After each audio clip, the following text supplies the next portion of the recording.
You need to connect with other people. If you're a business, you need to connect with racers. If you're a racer, you need to connect with businesses, mentors, and other racers.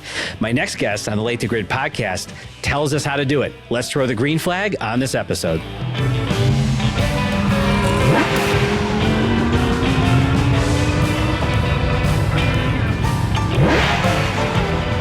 Well, as I mentioned, back in the Atomic Autosport studio to bring another episode of the Late to Grid podcast, Heidi Bandish in the studio virtually, RACERSHIP.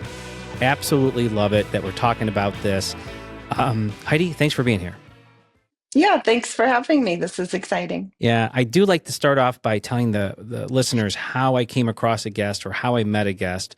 You and I have only met virtually, and I was doing some research. I think it was a Saturday or Sunday morning, and I came across you and RACERSHIP, and I reached out immediately, and I said, we need to connect. We need to talk about this, and I'm pretty sure you need to be on the podcast. We had a great call a couple weeks ago, and here you are. So again, thanks for being here. Yeah, that's the power of the apps that are out there, right? The networking platforms. Yeah.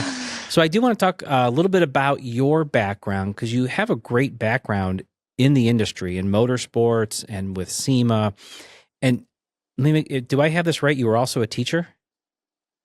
Yes. Before I got into all of this, I was a teacher. Yeah. So let's talk about teaching.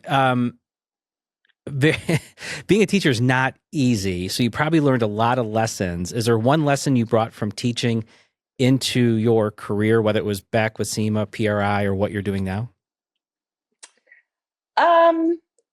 I think, all of it really at the end of the day is you're providing a service to other people, right? So whether it's kids, but also the parents, but then also in racing, you're providing a service. I worked at a trade show, and so you're working with a lot of customers in person, and they're upset, or, a lot of those kinds of emotions can arise. And so just being patient and listening and having empathy for others, I think really helps in the sales world in general. So I would say that's probably the best thing I took from it. It all comes down to connecting with people. So what made you make the jump from teaching into conferences and shows and things like that? It really happened by chance. I think back to the time that I applied for the job, the interview. I remember all of it, and it really happened because I lost my teaching job due to some family emergencies, and so I was just looking for something else that wasn't so labor intensive, and that which is ironic because actually a trade show is a lot of work, but a lot you're in the office a lot part of most of the year, but. I just, I was interested in the whole culture of it because I did grow up with some racing around me, and I had some close family friends, and my stepdad was into it. My mom was always into the automotive world. So it felt natural to apply to something like that. And I personally felt comfortable with it. So I applied to PRI and got the job. So, and then the rest is history. Well, let's talk about PRI first a little bit. So you were at the 2025 show. How was it for you? It was really, really good. It's not that I went in thinking anything other than that, because, I was prepared in knowing exactly what it was like. I can't imagine what it feels like for people that have never even been to that show or a show of that size. And I've always, I worked for the show, but I've been to a lot of trade shows in other industries too. So I think being prepared helped me feel more at ease. I knew exactly what to do, and I have the friends and the colleagues that are still there to help. But I, humbly say that the booth was always busy. There was always somebody standing there talking. I found myself, it was hard to walk away if I had something else to do because there's so many people to talk to. So it went really well. Yeah, I wish we would have connected during the show. Did you get a chance to get out before the snow? I did. I think it had just, you know what? I forget. Yes, I did the day before, because I remember watching a bunch of Instagrams and everybody trying to push their stuff through the snow. And I thought, oh, I don't want to do that. Yeah. But my booth was so small too that I just had to send it off to the office, right there in the convention center. And I was done and I could just go out to eat. There you go.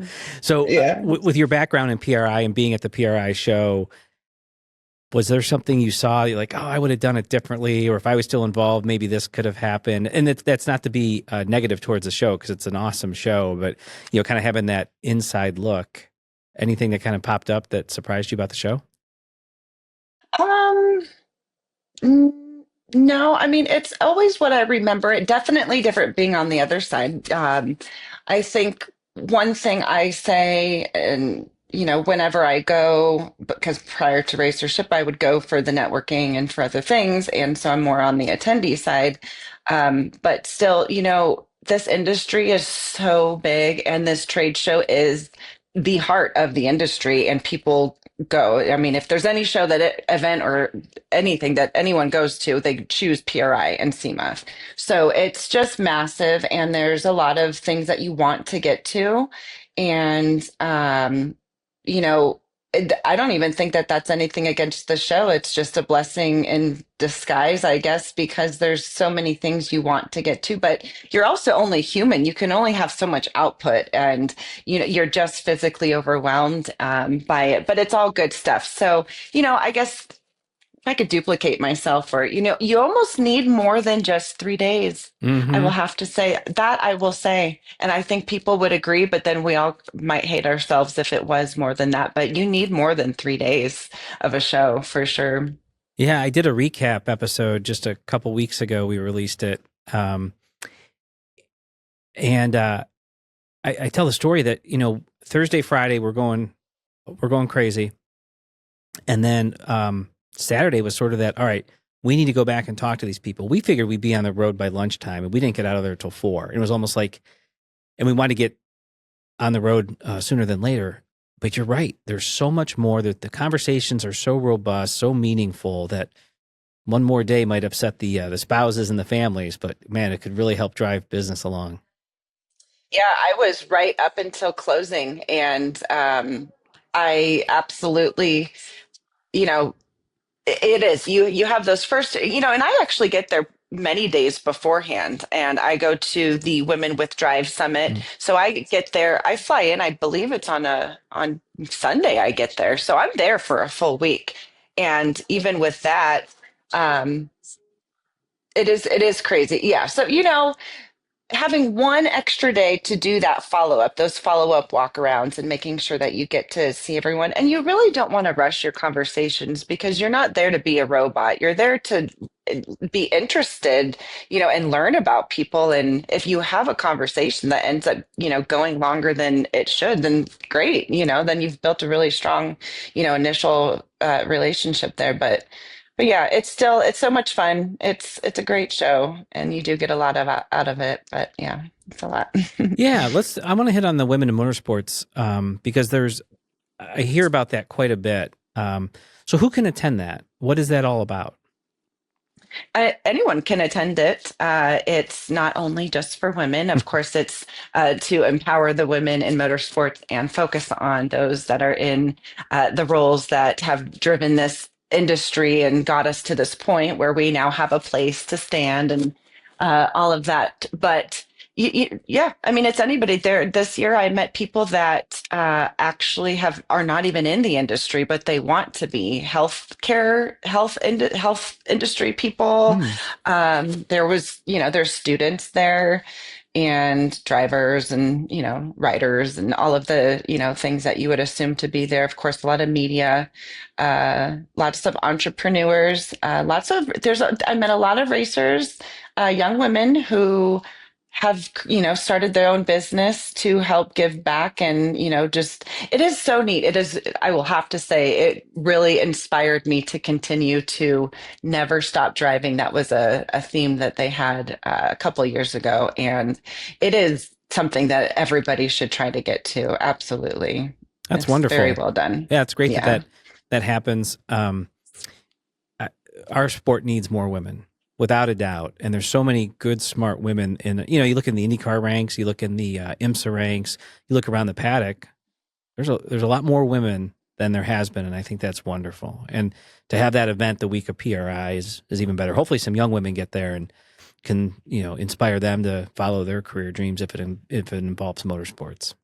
Yeah, they do. And they, again, they bring in students that are there and teams, and it is very uplifting. I've been to a couple other events here in Colorado, the Pikes Peak Hill Climb. They did an event this last year and got to experience that. But it's just, yeah, it's really well done. Yeah, I really think that it's something people should get to if they can. Sure.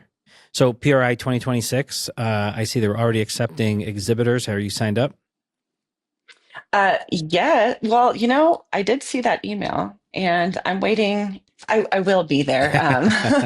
But I just hadn't, my rep is actually on maternity leave. So I have to work with somebody else, but I definitely will be there and very excited. And it's somebody was saying, oh, one day you're going to have, one of these big peninsulas. And, I thought, man, I don't know. It's really nice to pack up your booth in 3 boxes and be done. And I did it everything by myself. I set up the booth and broke it down, did everything by myself. So I don't know. Maybe I kind of like where I'm That's at. We'll right. see. Yeah, there's something to be said for simplicity, right? Yeah, absolutely. Do you also attend SEMA? Uh-huh. Oh, Every year. Yep. and Yeah. did you have a booth for RACERSHIP this year?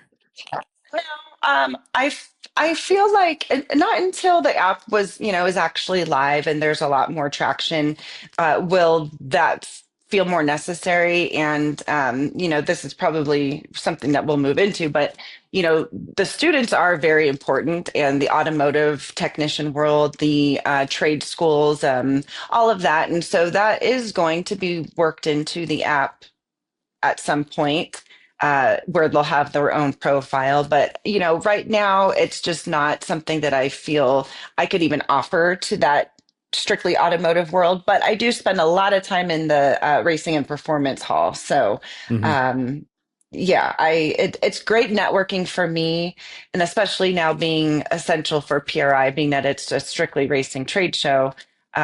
It allows me to start those conversations in person, and then everyone always gets to say, I'll see you at PRI in a couple of weeks. I'll see you next month. And so it is neat. And I think everybody will say that it's a nice little few months to get to see everybody again in person. Absolutely. You got one warm show and you get one cold show as well. Yes, yes, both very, very fun though. Yeah. Well, let's transition into racership. So tell us, when did you have the light bulb go off and say, I need to create an app that's basically a matchmaking app in our industry? Yeah, that was December at PRI on the show floor, December 2023. So a couple years ago. What are we, 2026? Can't do the math. But yeah, it was literally on the show floor, and my brain was just like, I don't know, I just felt it. And again, I think that goes back to the teaching, or it's just by nature. I don't know. It's just how I am. And I think what literally had happened was there was a family that came up, and this 9 or 10 year old youth racer that came up and just so in awe of the whole show, but then asking about how I got to where I'm at, and how do you get to go to all those places, and just so interested. And it almost made me feel bad that this child couldn't have that access. And I understand that it's a child, and but I just felt like there's got to be something that really puts more structure and bridges the gap between those who don't have the know-how, or need help getting their way in. And yeah, and I say it, I worked really hard to build my network, and I am a very hard worker myself, but I need to have a purpose. We all have to have purpose in life. And so, my network. I need to give to them. That's what I need to do. And so I thought, okay, you got these two things, and how do I help them get to these people? And I just was walking around after that happened. I just thought of it. I'm like, what if there was like a date? It was like a dating app. You got to match them up. They got to find each other. And that's how it happened. Wow. So when you came home from the show, what was the first thing you did regarding The first thing the app? yeah, Yeah. I went and I got all of the social media handles reserved, and I got the name reserved on the Secretary of State website. And I started doing some of those, things where you definitely have to manifest the things that you want in life. And I knew that this was something that made sense. And yeah, so and I just started writing notes down. I have a 3-ring binder or a spiral notebook like you do in school. Hmm. And I would just flip the pages and I just write things down. There's no rhyme or reason. I just write it all down so that I could hold on to it. And started reaching out to development companies and learning about how you even do anything like that. And so it was a lot of just research for the first year after getting back. Yeah. And so we are recording this in February of 2026, and the app is going live in early 2026. How far away are we? We are, I will say it this way, we are very close. All right. I'm getting emails this morning that I'm working on to get things set up with the app stores and both Google Play and the Apple App Store. So it will be, I'm going to just safely say, I want to say the end of February, the last week, but I'm just going to be safe and say the first week of March, but it might come sooner than that. It really just depends on how comfortable I feel, being very, type A, making sure that everyone's going to be happy with it. So, and then beta testing. So that's the 16th through the 20th is when I'll be doing all the final testing. So, Oh, wow. it's really exciting. It's a couple weeks. Yeah. So let's talk about the app and what it does and who uses it. So at a high level, I know we talked about matchmaking and almost like a dating app, but at a very high level, and then we'll drill down into the details. Tell us about the app. It is a motorsports exclusive networking app, and if you can combine the idea and the lifestyle of what Instagram is with the more business aspect and professionalism of LinkedIn, and you put those together. And then you make it strictly for this industry. That's essentially what it is.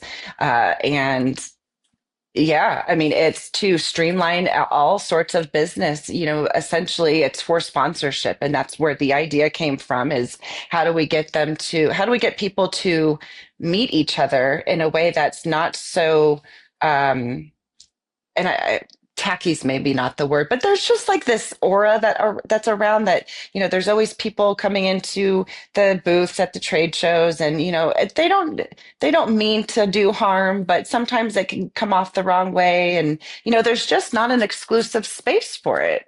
So Yeah. this is what it literally can be. I mean, this is what it is. It's now the only space to have that kind of connection strictly for those purposes. And then of course you branch out and there's a lot of other things that the app will do, but that's the heart of it. Sponsorship is the heart of it. Hmm. That's Yes. that's awesome.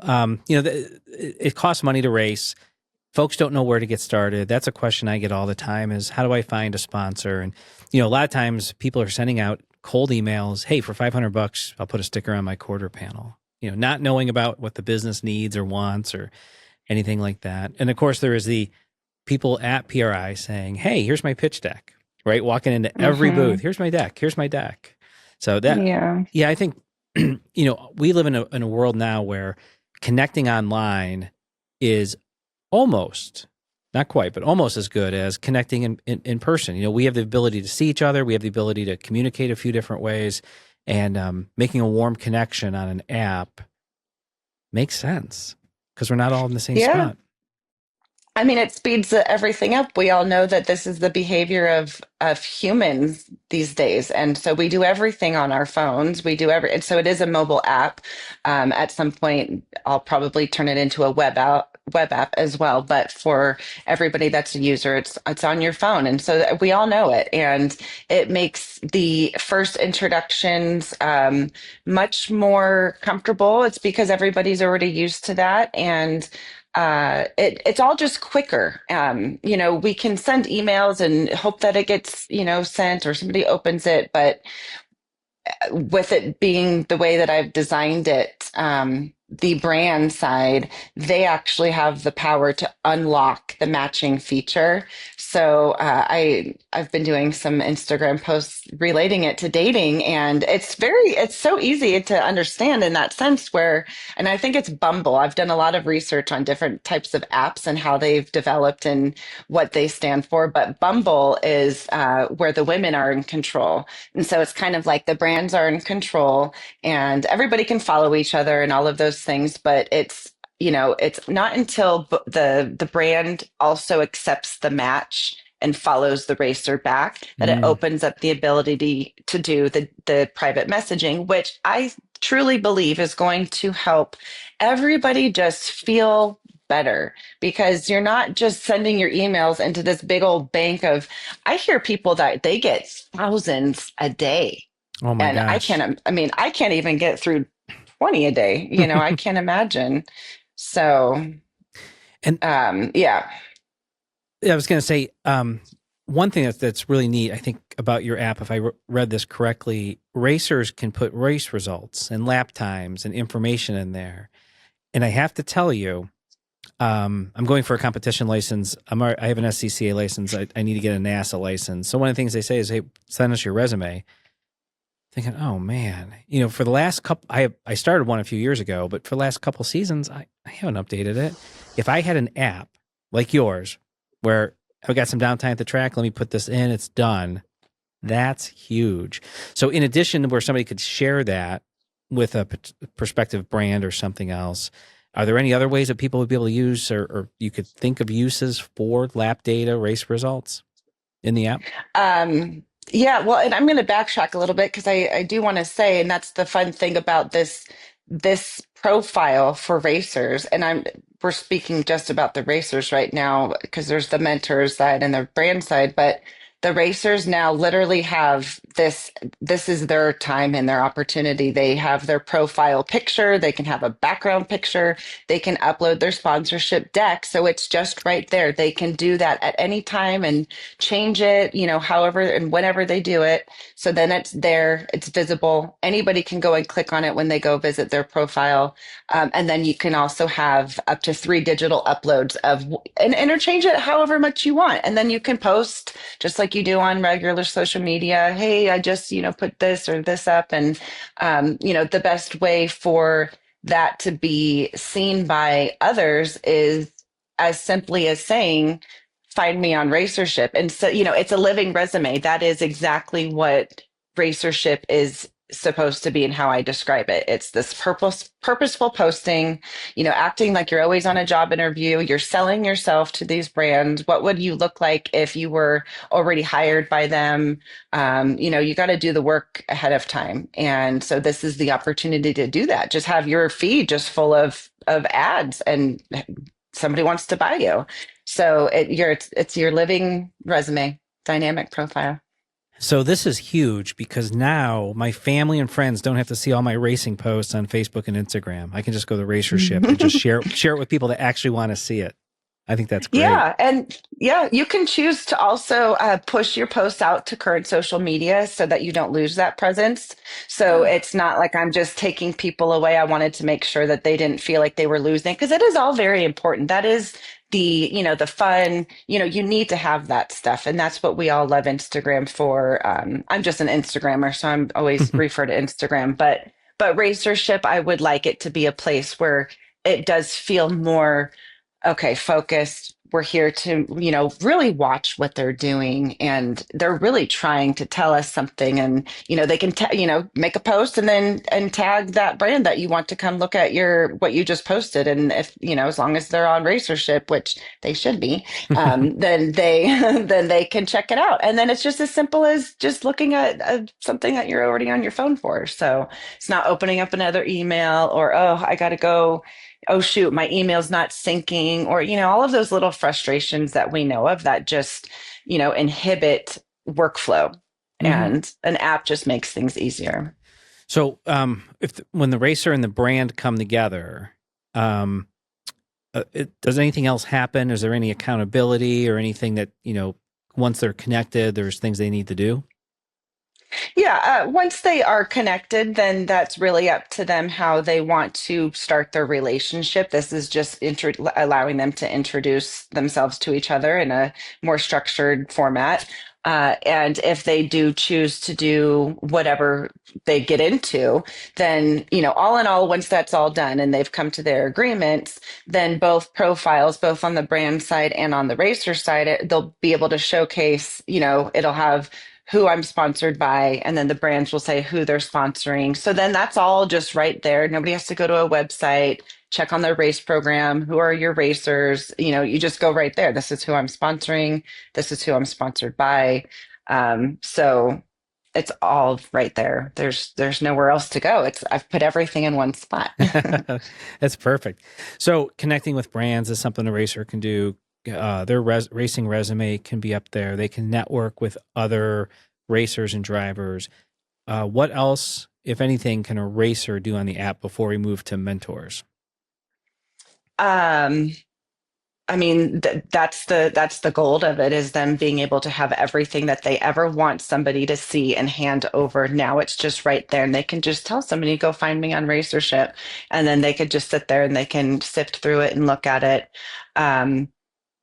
But racers can also actually, if they have a merch store, if they have anything that they want to sell for themselves, there's a directory where I'm going to have availability for people to sell their merchandise through there, however they want to connect it, whether it's directly through the app or if it's just an extra space to advertise themselves and put it in there. So there's a few other ways for them to help themselves as a business as well. So they're not just racing; they are their own business. Wow, that's powerful. Yeah. Well, Yeah. let's talk about the mentor part of it. So in life and business and all aspects of who we are, having somebody we can look up to, somebody that can mentor us, coach us is super important. So how does the mentorship work on the app? Can anyone just raise their hand and say, I'm going to register as a mentor and I want to do this? Or how's that all come together? They can, but they do go through a qualification process. Mm. Not everybody is just qualified to be on here and start telling people what to do. Otherwise, we're going to have mayhem over here, and everyone's going to say, "What the heck is going on?" But no, there's three different levels of a mentor, and that would be a peer-to-peer mentor, and that's where I encourage children, well, kids, youth racers to who are more experienced. Maybe there's a 13, 14, 10-year old, who knows, that has been racing, and they can actually mentor other children. And this goes to the teaching education background, because children actually learn more, retain more information, and much quicker when they are working with their peers and people that are closer in age. So this will be powerful for them. Plus, it helps that child who's mentoring just kind of come into their own and be able to, all of those yummy, good stuff. So, and then you have the mid-level mentor, who really can be anybody who is willing to offer their services to support the racing industry and racers. It's not only anybody who is in the industry already. So this could be, like I was mentioning, a healthcare worker. There's physical therapists who I personally know who tailor services specifically to race car drivers and motorcycle riders. I mean, it's a completely different sport than football or soccer. So there's people like that. So that those people are kind of considered the mentors. Mental health specialists. There's also, the business, financial side of motorsports, that those people can be mentors. Anything and anybody who can offer advice, knowledge, support, guidance on how to manage yourself as a racer and the business is what a mentor is for. And yeah, I mean, driver coaches, driving schools, all of it. So could somebody get involved from a mentor perspective and sell their services? Like you mentioned coaching. So could someone say, Mhm. "Hey, I'm willing to be a mentor," and by the way, I have this coaching company. That's exactly, I mean, it's exactly what it is. And somebody kind of said it this way, where it's racership can be considered like the yellow pages. So I'm not taking any away or trying to take over anyone else's business and what they're already doing. But it's more of a place that people can go to. And yes, so let's say you're a driver coach, like for example, having Team O'Neill driving school and Radford Racing School, them being on, there's different ways that they can showcase themselves. But number one, the driver coaches are the mentors, but then they also have the ability to share that, this is what we do and this is our program. And so there's advertising opportunities in app as well. So people can, it's just like Instagram when you're scrolling through and it looks like somebody's post, but it's not, and it's an ad. So people can do that and boost and have those opportunities for exactly that reason.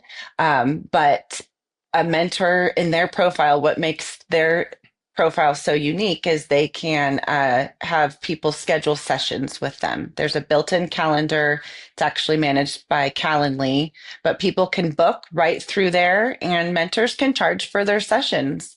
And Racership does not take any portion of that. That's more of that's whatever happened. So this really, honestly, I felt a need in that as well, because in order for people to get quality mentorship and have that actually be something that is structured, we're all in here doing a business, so it needs to be well respected. And we all know if you're paying for something, you're going to appreciate it more, you're going to pay attention more. So it helps both sides. And so they can do that, or they can offer it for free, however they want to do it, but it's up to them. They hold the power. All right. And then another community on the app would be the brands, the companies. So could companies get on board even if they're not looking to sponsor somebody? Hmm. Yeah. Yeah. At the end of the day, it's for everybody, it's just online advertising. So, a brand can absolutely come on for free. And that is a profile that is essentially, it's their profile. And then they can view racers, they can view the feed, see what people are talking about. They don't have the ability to interact with anyone. That's when you tier up, and then you can unlock more features. But it's important to have that complimentary profile for brands, because we want them to see us. We want them to not feel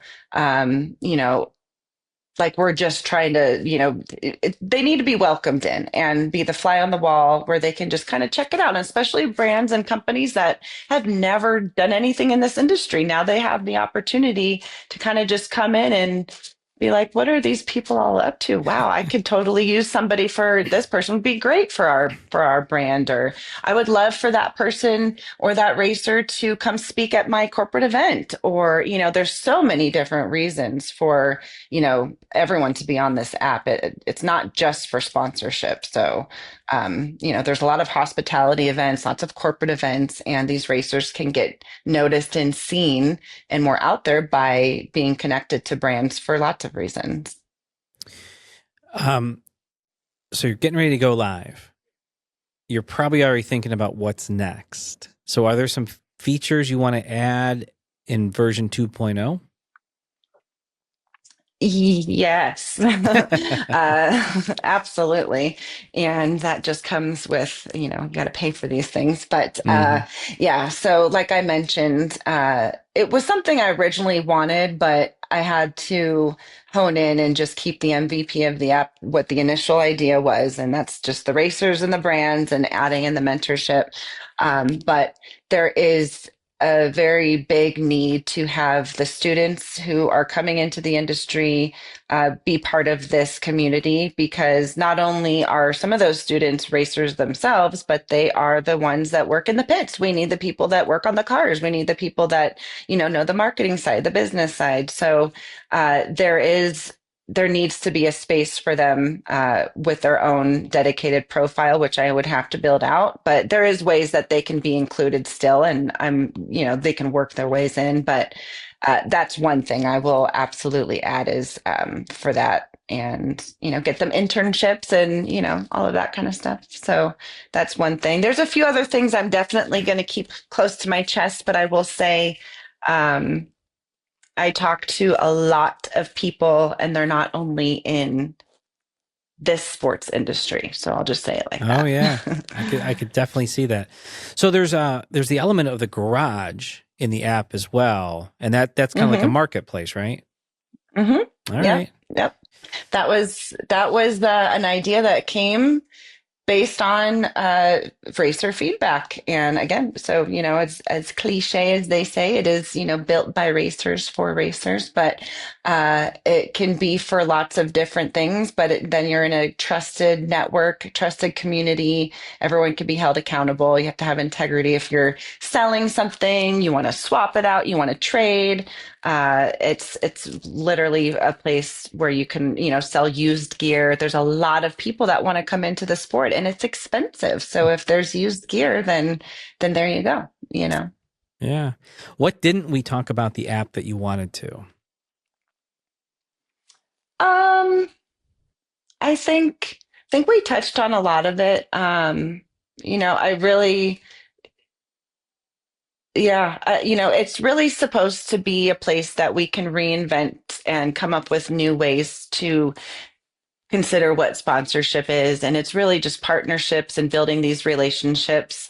And it's up to however that works between the brand and the racer or the mentors can actually get involved, and we can come up with scholarships. So there's lots of that. We didn't really get into that, but one thing I did come up with that I'll promote in the app as kind of like a launch pad into new ideas. But brands can tailor talent specifically to their needs.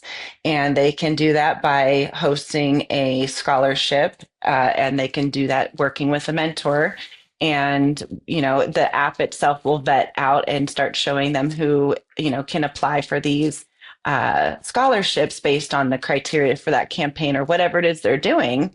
And that allows that's the benefit again on the brand, is they're really getting a tailored service to work and help their own marketing and sell their brand and sell their products, and use those mentors to train and guide and work with those specific racers. So that's something that I kind of came up with to give people ideas on how to use each other, not use each other, but utilize each other. Understood. There's founding members too, right? What is Oh, it? yeah. What is so what's a founding member? What's that all about? So that is, there was a cutoff. It was January 31st and really we're so close in time that people that are still trickling in, they'll be considered a founding member. But a founding member essentially gets a badge on their profile, which helps them stand out. Hmm. And it's just like Instagram, you get the little blue check mark. Everybody knows you get somebody that likes your post with a blue check mark. You're like, whoa, You've made it. yeah, I've made it. And so a founding member, no matter who you are, racer, mentor, brand, if you are somebody who signed up prior to the live launch, then you are a founding member.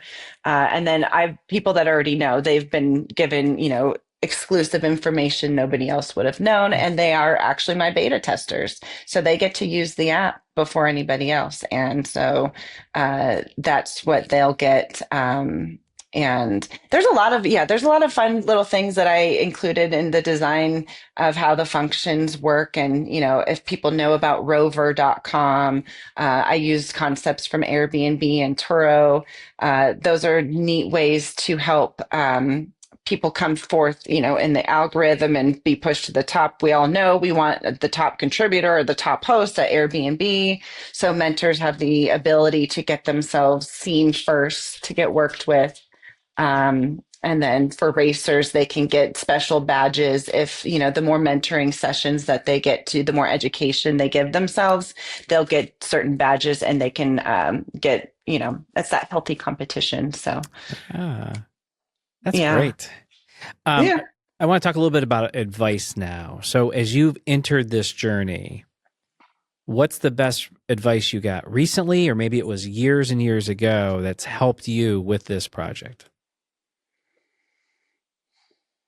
I guess in general, but definitely with this project is just we need Nike on the app, but just do it. I mean, you just have to do it. Nike, if you're out there watching, no, you do. You have to just do it, and that gut instinct is there for a reason. You have to hold your own power, and it's a lot easier than people think, but it does take time, and it's not something that comes naturally for all people. But once you really do truly believe in yourself, then you can do anything, and don't let anybody cut in front of you. Just speak up. And yeah, that's just been and never stop driving. I'll never forget. I still have this little plaque that came from that Women with Drive event, and I have it on a shelf that right when I wake up, that's the first thing that I see, and I walk by it every day, and it says never stop driving. So you just go for it. Just don't even think about it. And is that the advice that you would give to someone that came to you asking for some advice? Yeah. Myself personally, and in my career, uh I don't know, if timid is the word. Definitely not timid, but just not realizing my true potential, because there's people who have a bigger, better title or have been doing this longer. It definitely doesn't mean that they know better than you. It doesn't mean that you don't have the capability to be in that position. And if you just go for it, you just might see what happens. And then you start doing a couple things, and people surprised. You just have to get yourself noticed. The more that you do things, the more that you put yourself out there, the more probability that you're going to get noticed and be seen. So yeah. Where do you go for resources? So you want to learn something new. Maybe it's about this project you're working on or in the past in your careers and as you hung around motorsports. How do you go finding resources to help you grow? It's all networking. I mean, obvious, yeah, I learned through other people. Like I said, I reach out to, I will say there's great people out there, because they respond to me and they're probably like, who is this girl? And she's crazy, like just asking these questions. But they meet with me, and I've gone to, as far as the Dodgers to World Surfing League, and, all these different areas. But we all, at the end of the day, work in competitive sports. There's a big mindset behind a lot of these things that we're doing. And if I'm going to learn anything about how to do my work better, it's learning from those and mentors, the people who have been there and done that. And, not necessarily learn from their mistakes, but, take their expertise and make it work for myself. But yeah, use the people around you for sure. It's a community. I'm so glad you said something about networking because over the years on this show, networking is a theme that gets woven back in as somebody that opened up an opportunity or someone that had helped someone get to the next level or the next step or made an introduction that led to something. It's all from who we know. And if we're not leveraging our relationships and trying to build the relationships, we won't advance, we won't grow. Yeah. And just go. I mean, there's been plenty of times I went to PRI or I went to races, and inside I'm thinking, I don't know where I fit right now. I know I have ideas. I don't, you feel lost. A lot of people feel lost, but every single event I've ever gone to in person, every meeting I accept, everything I say yes to, and I choose that has helped me. And so it can feel exhausting, but you just have to do it and put yourself first. Again, as cliche as that sounds, underline, bold, exclamation mark, put yourself first, and things will work for you for sure. All right, it's time for the last question on the podcast. And you get to answer it two ways because the question is, have you been late to grid? So we're going to ask it two ways. As you've been around motorsports, have you ever been late to grid? But then also, how can potentially using RACERSHIP keep racers from being late to grid? Yes, definitely. Yeah, I feel that I have missed my opportunity. And so being late to grade, yes, absolutely. And like I mentioned before, um, you got to be more aggressive and don't let people cut in front of you. Don't just, that definitely put me behind so many years. And had I been more in the mindset that I am now, then yeah, absolutely. So that's why I say just be first, be the first to follow up, be the first to put your hand out for a handshake, just be bold and hold that power. But racership, exactly in that sense, now you hold your own power. You have the opportunity to get in front of people in a way that's never been done before. And it's really up to you, and we all know this, especially in sponsorships too, and working with people.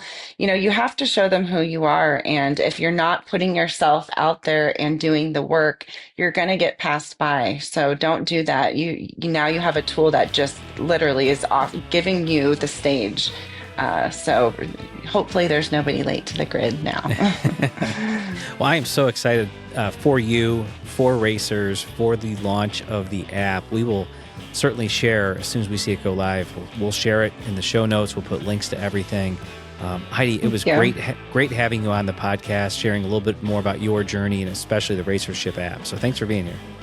Thank you. Thank you for having me. This was fun. Appreciate it.